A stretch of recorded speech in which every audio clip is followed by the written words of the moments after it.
Well, hello, everyone. Welcome to the Bible study here on Friday evening, March 11th.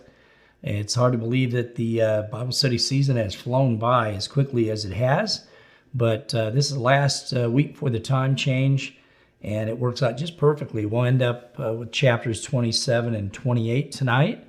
There's a few more verses, so I'm sure we'll use the whole time to get through the material, but the very exciting last couple chapters that Luke was inspired to write here in the account of Acts. Okay, let's get into verse 1, Acts 27, and we're now going to look at Paul's voyage or trip to Rome. And it's an exciting trip. These are a couple really exciting chapters here to close the book of Acts. Verse 1, and when it was decided that we should sail to Italy, they delivered Paul and some other prisoners to one named Julius, a centurion of the Augustan regiment. When the word we is used here, Luke, the author of the book, is accompanying Paul on his journey, and that's why he used the word, it was decided that we should sail to Italy. For other we passages, you can see Acts 16, 10 through 17, that Luke was there. Acts 20, verses 5 to 15. Again, we, this is Luke, and sometimes others. And then Acts 21, 1 to 18. And again here, when we get into the beginning of chapter 27. Now, they're headed to Italy, which Rome was the capital. And we see that there were other prisoners on this trip. Some may have been appealing to Caesar, just like Paul was. Others may have been under a death sentence and were on their way to Rome to appear as combatants in the arena. Or others were prisoners that yet were there for other reasons. So whatever the reason that they were prisoners and on their way to Rome, they were under guard of a centurion named Julius and his men. Verse 2, so entering a ship of a dromedary, we put to sea, meaning to sail along the coast of Asia. It says, Aristarchus, a Macedonian of Thessalonica, was with us. A dromedary was a town off the coast of Mysia. And Aristarchus, a Macedonian from Thessalonica, was a man who had come with Paul to Jerusalem. We see this in Acts 20, verse 4, and likely had remained there in Palestine, in that area, during the 2 years of Paul's imprisonment. And now Aristarchus is on his way, intending to return to his native city and head home and accompany Paul on the trip. Let's see here. Paul, by the way, I think Paul would have found it a great comfort to have two good friends like Luke and Aristarchus who were willing to share in his dangers and expose themselves to the same peril that he was in and to travel with him. Verse 3, and the next day we landed at Sidon, and Mr. Steve Scarborough will be putting up some maps here and pictures so you can see this trip and the direction they traveled and how this all came together. It says, and Julius treated Paul kindly and gave him liberty to go to his friends and receive care. So Julius treated Paul kindly and gave him liberties, and Paul's able here to avail himself of his friends and their care. And the Greek word used suggests that Paul could receive personal comforts, clothing, and food, and other things for the voyage. And if there was any, care to him personally that needed to be tended to, they could help out with that. So we can see that he's not being treated as a horrible murderer or some bad guy. He's got a great deal of freedom under this centurion. And when he had put to sea from there, when he had put to sea from there, we sailed under the shelter of Cyprus because the winds were contrary. This was really not a very good time for sailing. This is right before the winter months, and sailing became very dangerous because of all the storms that tend to happen that time of year. And in this case, the headwinds were so strong the ship had to sail north of the island of Cyprus and use it and the mainland to kind of break the force of the gale. And I don't know if any of you have ever been involved in being in a gale out on a lake. I've even been on just regular lakes, good-sized lakes, where a gale would hit. I remember one time it was a beautiful sunny day and things were calm and beautiful. My parents were with us and some other friends, and we were in canoes. And we saw dark clouds and dark sky and lightning in the distance. And we had just a short distance to get to an island where we planned to spend the night. But we literally, it went from sunny and beautiful to within 5 or 10 minutes, intense winds and a big gale. And even on a small lake, the waves were 6 feet high and the wind so strong, there's no way to paddle into it. Just simply too strong. And on a bigger body of water, these gales, they'd tear ships apart and wreck ships and wreak havoc. So the wind had been, if it had been favorable, they would have taken a very direct route from Sidon to Mysia, and instead they had to go between Asia Minor and Cyprus, leaving Cyprus on the left, and again using the land to block the wind. Verse 5, and when we had sailed over the sea, which is off Cilicia and Pamphylia, we came to Myra, a city of Lycia. The ship in its northerly course would reach the coast of Sicilia, and then it would creep very slowly, if you're looking on the map, from point to point along the Sicilian and Pamphylian coast under the shelter of land. It says, there the Centurion found an Alexandrian ship sailing to Italy, and he put us on board.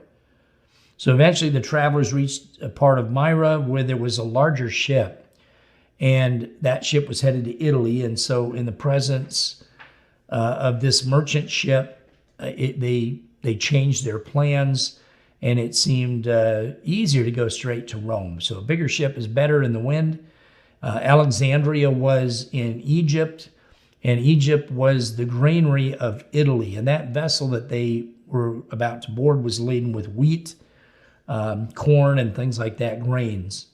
Verse 7, and when we had sailed slowly many days and arrived with difficulty off Cnidus, the wind not permitting us to proceed, we sailed under the shelter of Crete off Salome. So Paul and his shipmates neared Cnidus on the southwest tip of Asia Minor, about 130 miles or 209 kilometers from Myra. And that would have been their last port of call before sailing across the Aegean Sea to the coast of Greece. However, the wind is way too strong. It's a gale. The ship is forced southward, and the ship sails along the southern coast of the island of Crete, again using the island to break the force of the wind. It says in verse 8, passing it with difficulty, we came to a place called Fair Havens near the city of Lycia. So finally the ship docks at this small port called Fair Havens, which is on the southeastern part of the island of Crete. The season for sailing was over, and to continue on the journey here would have been disastrous. And Paul knew that. Certainly he was warned by God as well, by the influence of God's Spirit within him. It says, now when much time had been spent, sailing was now dangerous because the fast was already over, Paul advised them. It's interesting the word the fast is in here. This is a reference to the Day of Atonement.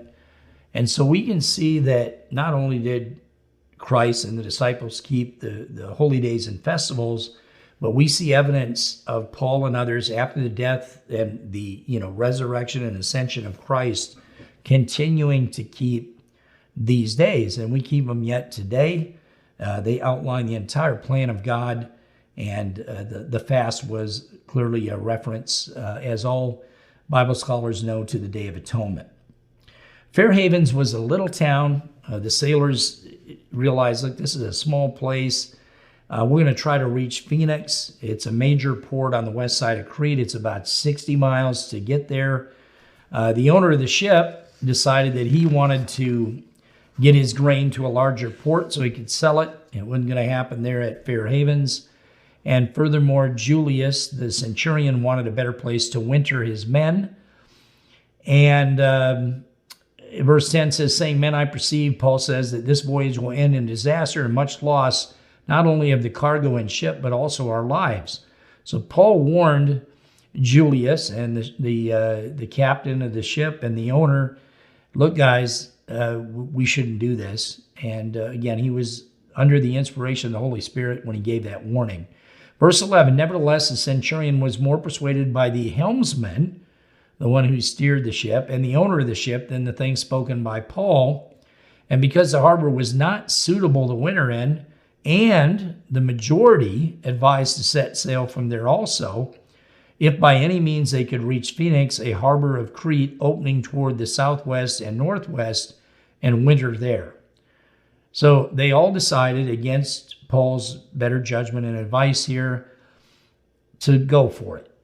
This is a bad place to weather the winter. This is a small port. We're exposed at different angles from different winds, and we're going to make a charge for a better port, and it's Phoenix. And again, it's about 60 miles to that port. Then he goes on to say in verse 11, nevertheless, the centurion, was persuaded by the helmsman and the owner of the ship, then the things by Paul, and it says the majority there in verse 12 also agreed, let's do it. Let's try to reach Phoenix. And verse 13, when the south wind blew softly, supposing that they had obtained their purpose, putting out to sea, they sailed close to Crete. So here we come to this point in verse 13 where, hey, the winds look pretty good. They're blowing softly. We're not in a gale. They think, look, we can make it. I think we can reach Phoenix. So here it is. It's morning. They get up early. They get going, and they set out quickly, hugging the shoreline. They're not afraid of being driven upon it by winds. It's a nice soft wind. But what happens? Verse 14, not long after, a tempestuous headwind arose called Eurolydon, is how you pronounce that, Eurolydon. This is another word for a southeast wind that stirs up big waves. We call it a nor'easter yet today. So the word tempestuous here is a root word for our word typhoon. This is a really strong storm, and it's being stirred up, and it hits just after they get going. They had that nice soft wind blowing early in the morning, but it didn't take long before they were in the midst of something bad. So when the ship was caught and could not head into the wind, we let her drive. We let her be driven is another way to say it. The helmsman couldn't direct the ship any longer. It was seized by the wind. It was driven with such violence that it became unmanageable. And they took down the sails, and they let this thing, just let the wind push it where it wanted, let the ship control it without trying to control it back, and just let her drive, leave her be, and try not to break things. It says, in running under the shelter of an island called Clauda, we secured the skiff with difficulty. Now, any of you who are fishermen or have spent time fishing commercially know what a skiff is. Some of you may know just because you've studied it, but a skiff is a small boat, and it's usually used by people on a big boat to get to shore. And if you're a fisherman, your big boat might not be able to drive up on the rocky shore. You might have to anchor it, jump in the skiff, and use it to go ashore. And so what they did is they realized, look, we got to secure the skiff. They're towing it along in the water. Likely it's full of water from the big waves and the storm, and so it was very difficult for them to drag it out of the water and get it aboard the ship. But they realized, look, we got to try to save this skiff, and that's what they did. Verse 17, and when they had taken it on board, they used cables to undergird the ship, and fearing lest they should run aground on the Sardis sands, they struck sail and so were driven. So once they got the skiff on board, then they took cables or ropes because the ship's timbers were in danger of coming apart, And this was not uncommon. If ships got, or big vessels got in a big storm, they often would use a rope or a cable and wrap it around or the undergirding of the ship to try to help hold it together so that the ship wouldn't come apart. And they were, it says, in danger of running aground on the Sardis sands. These were two well-known quicksands off the coast of Africa. There was a greater and a lesser, and they were just vast beds of sand driven up by the sea, and they constantly changed position. So you couldn't know for certain where the danger was. And if you drove on one of those beds of sands, the ship would stick fast, and then it'd just be pounded by the waves and broken apart. So they were concerned about that. So it says they struck sail and so were driven. It means they had to lower the sails because of the winds that made it impossible to control the ship. Verse 18, and because we were exceedingly tempest-tossed, the next day they lighted the ship. They began to throw the bulk of the cargo overboard. And this shows, in spite of the act of undergirding the ship was taking on water and in danger of coming apart. It says on the third day, they threw the ship's tackle overboard with our own hands. So they began by throwing everything overboard that they felt would lighten the ship that wasn't necessary. And then 3 days later, they threw their gear, which means their beds, their personal luggage, anything that could be thrown overboard to lighten the ship except for the food that they were rationing. They kept the food, but everything else went overboard to lighten it and try to keep it from, shipwreck. Verse 20, it says, now when neither sun nor stars appeared for many days, and no small tempest beat on us, all hope that we would be saved was finally given up. Back then, the sailors used the stars and the sun to guide them, but when the skies are overcast, that prevented them from knowing really where they were. And all hope had been given up that they'd be saved. They realized, look, we're going to wreck and die. They're cold, they're wet, they're tired, they're hungry, and they expected ship's going to be wrecked and we'll perish with it. Verse 21, but after long abstinence from food, then Paul stood in the midst of them and said, men, you should have listened to me and not have sailed from Crete and incurred this disaster and loss. Now it says after long abstinence of food. There was still food on board, but they had no idea of how long it's going to be before they reach harbor, and they had to ration their supplies. They had to make sure they could survive it. So they weren't eating regular meals, and they weren't able to cook. It's just too violent. They're just having small bits of food to survive and ration as much as they can.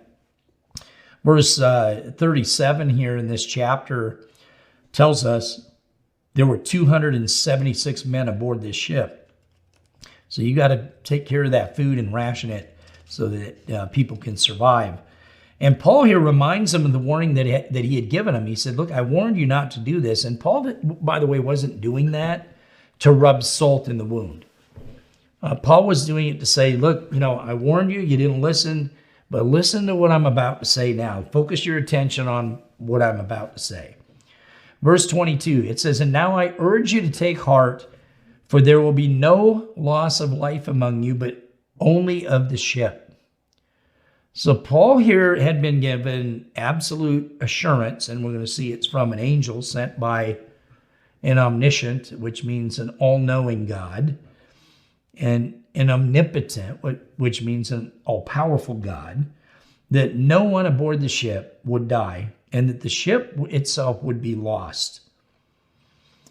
Now, in verse 31, we see a little sidebar, and that is we see that the sailors are going to try to abandon ship and take the skiff and make it to shore. And Paul said, look, if they do that, then the Roman soldiers are going to lose their lives. So there's a caveat here. Verse 23, it says, for there stood by me this night an angel of God to whom I belong, and whom I serve, saying, do not be afraid, Paul, for you must be brought before Caesar, and indeed God has granted you all those who sail with you. So Paul tells everybody on board, he said, don't worry, look, we're going to make it. We're going to survive. An angel was sent to me by God, and he told me that. And he told me, look, Paul, you got to go to Caesar. I'm going to protect you. And I've also granted you all those who sail with you, which implies that Paul had prayed for all the men aboard the ship, and God had granted him his request to spare their lives. So, of course, Paul had already been assured by God that he was going to survive. He had to go to Rome. He had to be brought before Caesar. But he also heard Paul's prayer and spared the lives of the men, all of them, all 276 men. It says, therefore take heart, men, for I believe God that it will be just as he has told me. Paul's faith is unwavering. When God gave him these insights or sent an angel to give him this message, he knew that God was going to follow through on that. He says, however, we must run aground on a certain island. That's been predetermined. That's how the ship's going to get wrecked. We find out the island is Malta here in a bit. It says, but when the 14th night had come and we were driven up and down in the Adriatic Sea, about midnight, the sailors sensed that they were drawing near some land. So here there, it's midnight. It's pitch dark. They've been tossed and driven and beat by the sea. And they realized, look, land must be getting close. Now, it was hard to see, right? It's dark. It's midnight.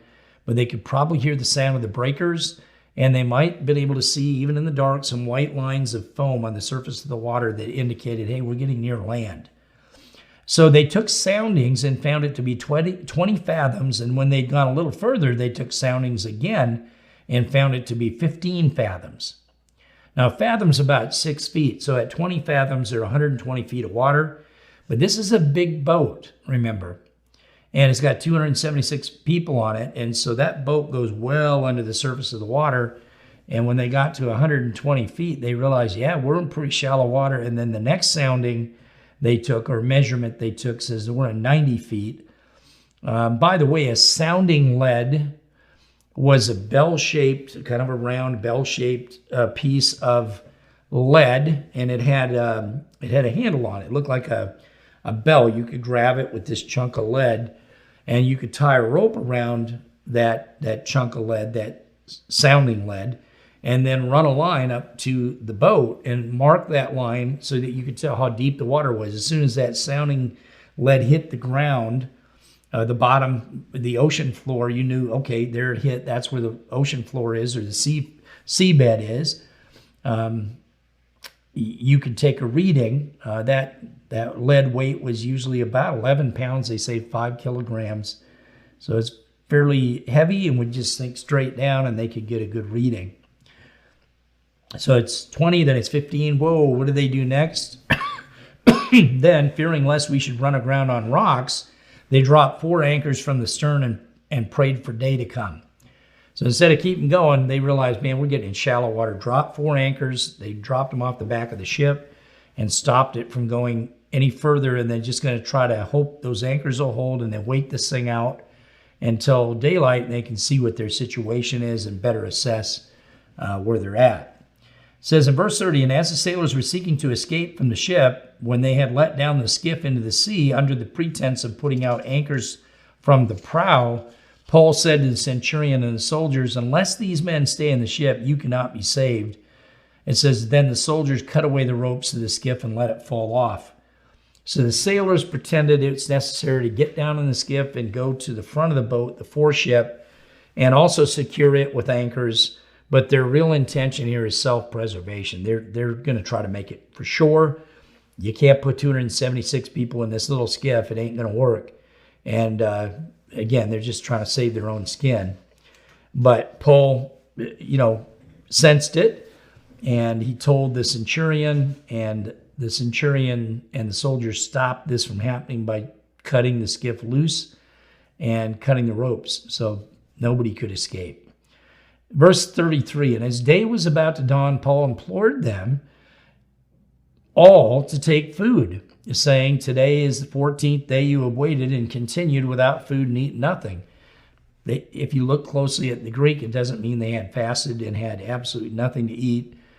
They had only eaten small bits of food. They had rationed that food for 14 days. They hadn't had a real meal the entire time. And Paul said, look, I urge you, verse 34, to take nourishment, for this is for your survival, since not a hair will fall from your head of any of you.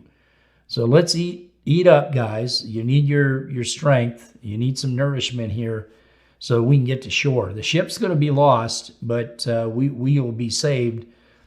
It says, and when he had said these things, he took bread and gave thanks to God in the presence of them all. And when he had broken it, he began to eat. So Paul asked a prayer and gave thanks to God.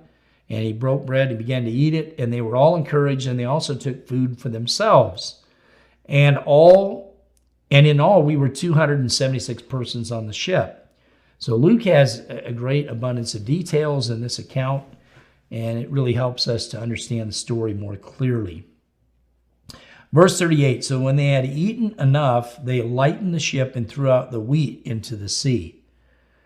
So they had eaten all they wanted to eat. They realized, hey, we're close to land.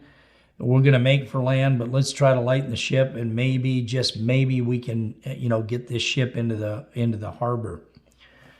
Verse 39, and when it was day, they did not recognize the land, but they observed a bay with a beach, onto which they planned to run the ship if possible. So there's not a rocky coast right there, but rather there's a beach, and they're going to run the ship aground. So, verse 40, here's what they did. They let go the anchors and left them in the sea. So they just cut the ropes and let the anchors stay. Meanwhile, they loosed the rudder ropes. The rudders had been hoisted out. The rudders are used to steer the ship. They'd hoisted them out of the water in this big storm so they didn't get broken off and destroyed. And so they cut the bands or the ropes and let them back down in the water so they can steer the ship. And then they raised the sail. And they're going to make for that. They're going to go for it. They're going to try and get to that beach. It says, meanwhile, loosing the rudder ropes, and they hoisted the mainsail to the wind and made for shore.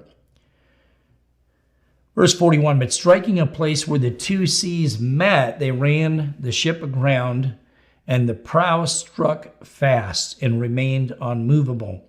When you look at Malta, and we'll see this as Malta is where this is happening, the rocks get beat up and broken up.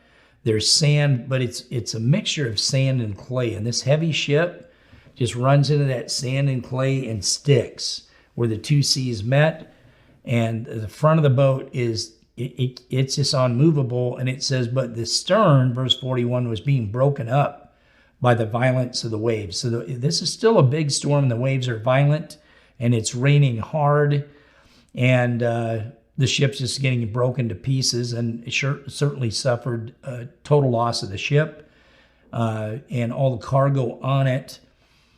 And verse 42, now the soldiers' plan was to kill the prisoners lest any of them should swim away and escape.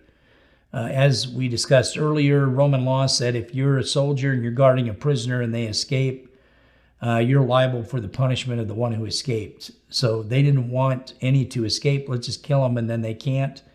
But the centurion, wanting to save Paul, kept them from their purpose and commanded those who could swim should jump overboard first and get to land, and the rest, some on boards and some on broken pieces of the ship.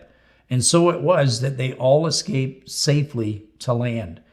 And you can picture this, 276 people, this good swimmers go, jump overboard and start swimming, dive in and go. And the rest of you grab a piece of wood if you can't swim, or broken board off the ship, whatever, and start kicking, try to get to the land. And they all made it, all 276. That's a miracle in itself. All right, chapter 28, last chapter here in the book of Acts. Now, when they had escaped, they then found out that the island was called Malta. There are commentaries who disagree. Was it Malta or was it another island with a similar name? I think if you look at the map, it's clear it was Malta. Malta was famous for producing large quantities of honey. It's about 20 miles long, or 32 kilometers long, and about 12 miles wide, roughly. It's about 60 miles or 96 kilometers off the coast of Sicily. It says, and the natives showed us unusual kindness, for they kindled a fire and made us all welcome because of the rain that was falling and because of the cold. So the natives demonstrated kindness and hospitality. They saw that these men were in great danger, and they kindled a large fire for the men that had swam to shore. Those men were chilled, they were drenched, they probably were suffering the effects of exposure and hypothermia. Fire is just what they needed to warm themselves, and for that many people, it had been a pretty big bonfire. Verse 3, but when Paul had gathered a bundle of sticks and laid them on a fire, a viper came out because of the heat and fastened on his hand. Now, vipers lived on the island at the time that this occurred, and those vipers were known to be exceedingly venomous, as evidenced by the reaction of the natives. There are some who don't believe that because there are no poisonous vipers on the island today, that they never were there. They could easily have been brought in there, on ships or on driftwood, or that they were there. And once the island became settled, and it certainly became very populous, that they killed out the vipers because they were deadly. And there aren't any living there today. But it's very clear there were vipers back then. And when Paul grabbed his bundles of sticks, he grabbed a viper and threw it into the fire. And as soon as that snake got warm, that reptile got warm, immediately it came alive. And it came flying out of there. They're known to lunge several feet at a time, and it came out and latched onto his hand. Vipers have a couple big fangs, right? And poison that they transfer into whatever they bite.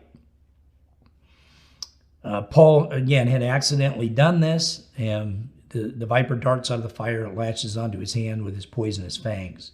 Verse 4, when the natives saw the creature hanging from his hand, they said to one another, no doubt this man is a murderer, whom, though he has escaped the sea, yet justice does not allow him to live. So they regarded him as a dead man. Like, this guy's going to die. This is divine justice. He must have been a murderer, and God's going to kill him, and he's not going to make it. In verse 5, but he shook off the creature into the fire and suffered no harm. So Paul just shook it off. Threw it in the fire, burned it up.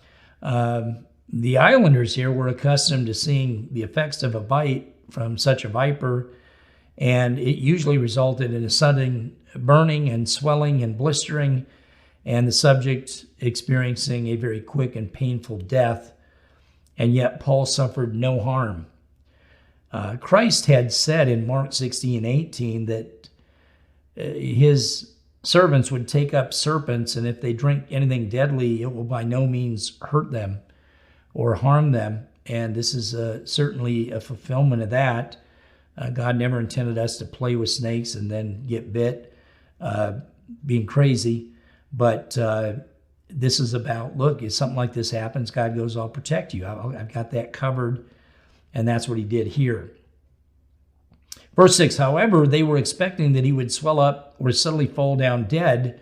But after they looked for a long time and saw no harm come to him, they changed their minds and said that he was a god. So Paul's uninjured and miraculously preserved. And all of a sudden he goes from this bad murderer who's, there's divine justice, he's going to die, to saying, no one but a god could survive this. He must be a god. Verse 7.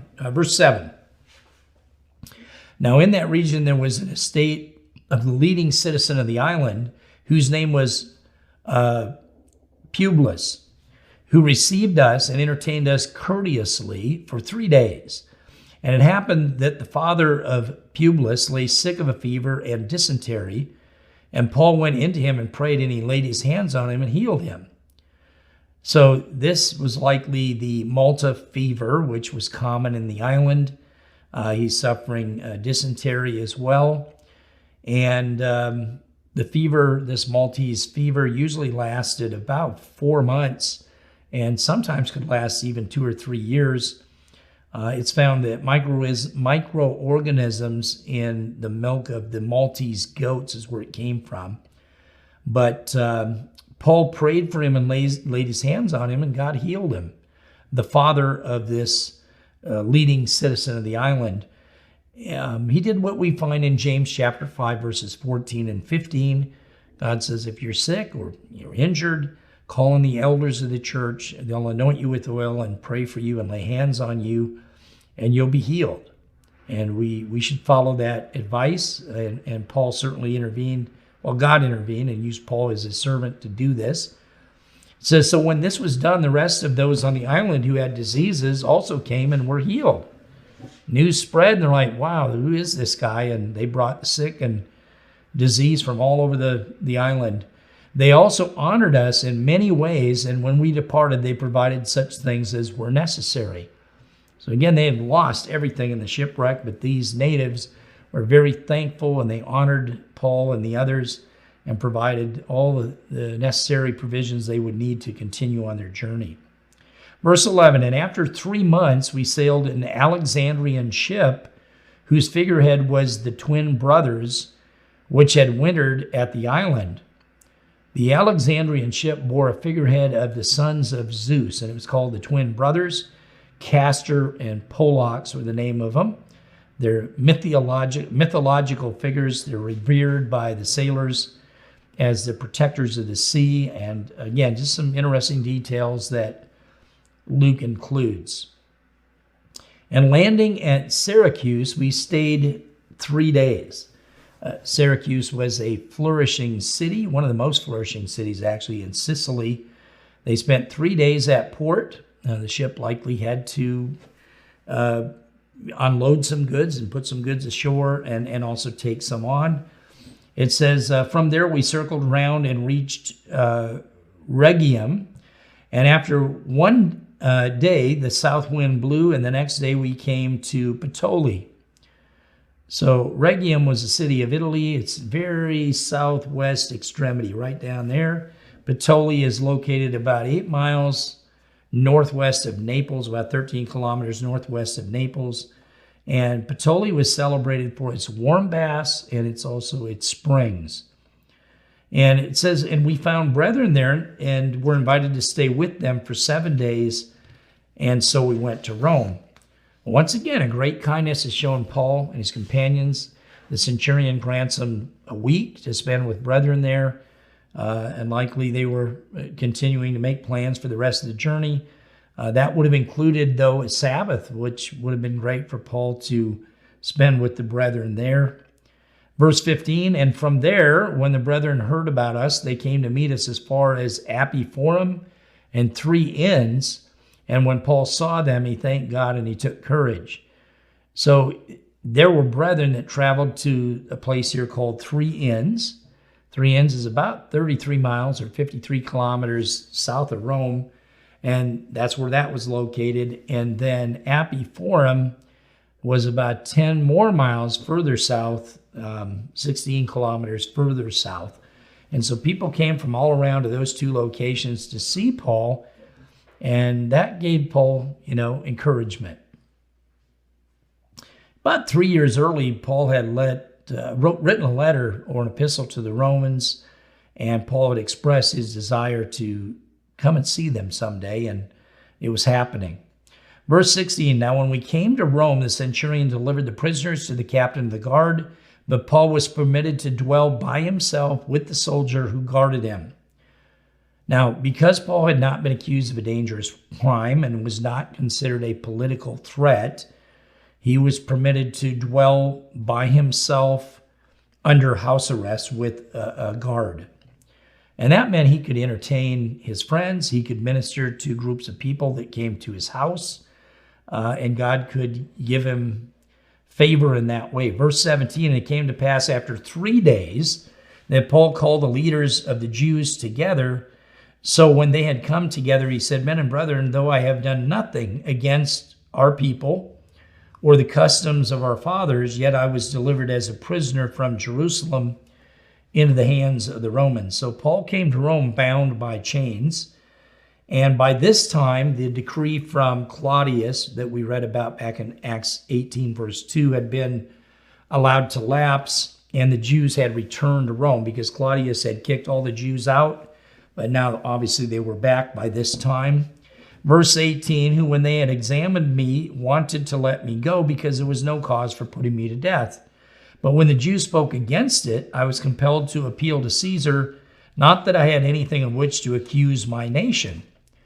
So Paul said, look, I was examined. There was no cause to put me to death, but the Jews, they wanted to get me back to Jerusalem, and they were seeking to kill me. And so I had to appeal to Caesar, not that I, wanted to accuse them of any wrongdoing, my own countrymen, my own nation. I don't have any unkind feelings toward them. They've done me wrong, but, I'm letting that go. Verse 20, for this reason, therefore, I've called for you to see you and speak with you, because for the hope of Israel, I am bound with this chain. The only reason I'm bound is because for the hope of Israel. Jesus Christ, the prophesied Messiah, was the hope of Israel. And Paul had preached the truth regarding Jesus and him as coming as the prophesied Messiah and Savior of mankind. He had preached the truth regarding the hope of the resurrection from the dead, which proved that Jesus was the Christ, the Son of God. And the question is, why am I still bound by chains and under house arrest? That I shouldn't be. And they said to him, we neither receive letters from Judea concerning you, nor have any of the brethren who came reported or spoken evil of you. But we desire to hear from you what you think, for concerning this sect, we know that it is spoken against everywhere. So, Paul, we haven't heard anything against you. There's no bad reports. However, we have heard nothing good concerning this sect of the Nazarenes. The Jews wanted to know Paul's views regarding Jesus Christ and that sect of the Nazarenes.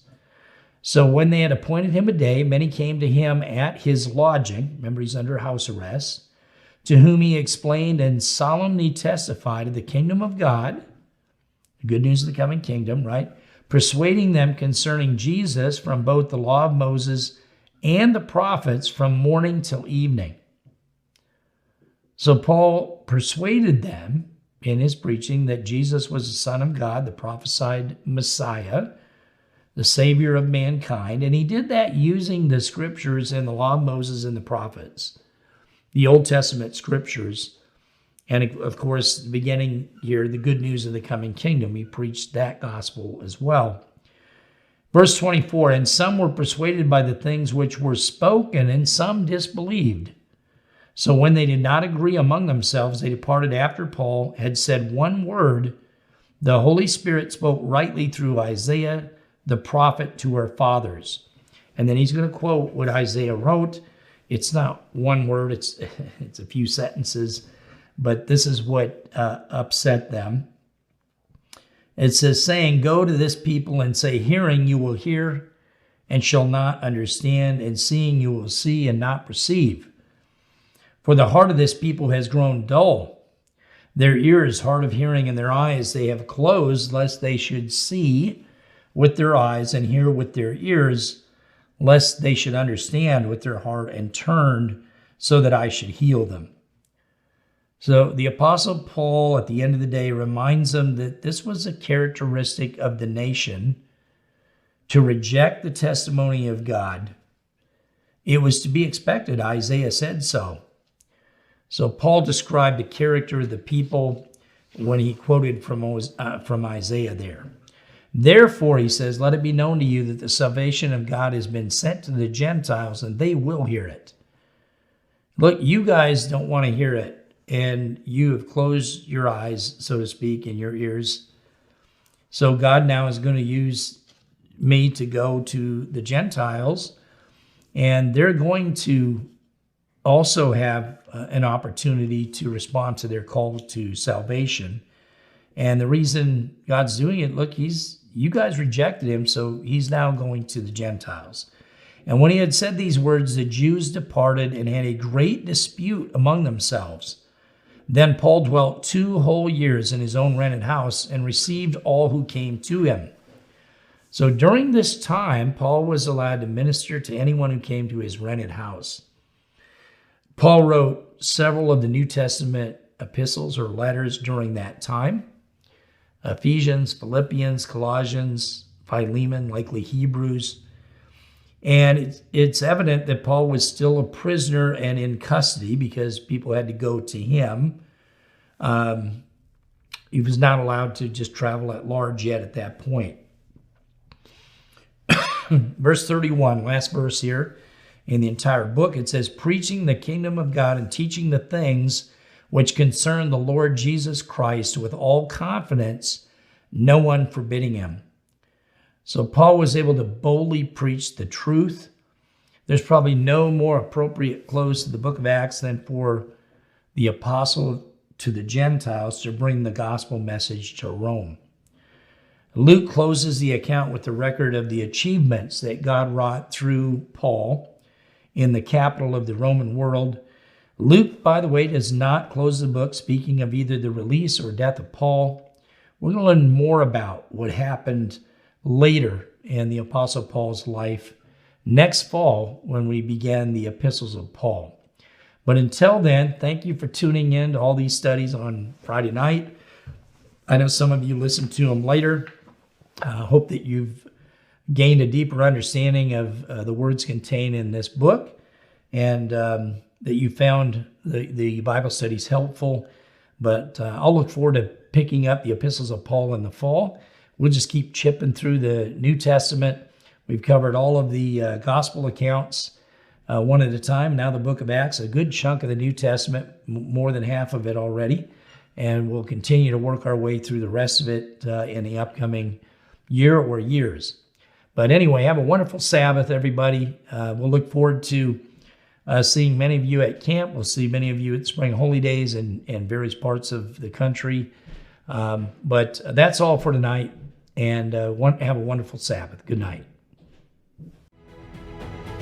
For more information, go to our website at cogassembly.org. Copyright 2022, Church of God Assembly. All rights reserved.